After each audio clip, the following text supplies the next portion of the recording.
मोर्शी शहरालगत असलेल्या नव्या वाठोडा आणि पुसला शेतशिवारात गेल्या अनेक दिवसांपासून बिबट्याचा वावर वाढला आहे. यामुळे आधीच शेतकरी चिंतेत असताना आता प्रत्यक्ष हल्ल्याची घटना समोर आली आहे. नया वाठोडा येथील शेतकरी पुरुषोत्तम काकडे यांच्या शेतात कुक्कुटपालन आणि जनावरे ठेवण्यात येतात. उन्हाचा तडाखा वाढल्यामुळे त्यांनी आपली जनावरे निंबाच्या झाडाखाली बांधून चारा पाणी करून सायंकाळी 5:30च्या सुमारास घरी परतलेत.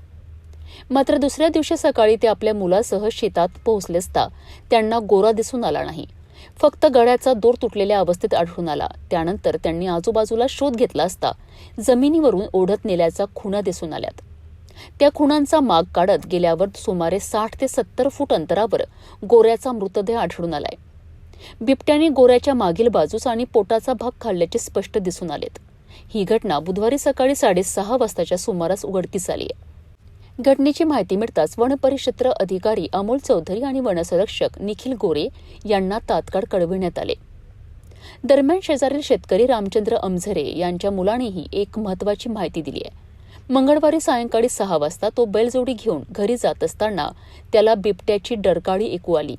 या आवाजाने बैल घाबरून पळू लागले. मात्र अशा आवाजांचा अनुभव असल्यामुळे त्याने त्याकडे दुर्लक्ष केल्याचं सांगितलं. या घटनेनंतर मात्र परिसरातील शेतकरी आणि ग्रामस्थांमध्ये प्रचंड भीतीचं वातावरण निर्माण झालं आहे. रात्रीचं सोडाच आता दिवसाढवळ्याही शेतात जाणं धोकादायक झाल्याची भावना व्यक्त केली जात आहे.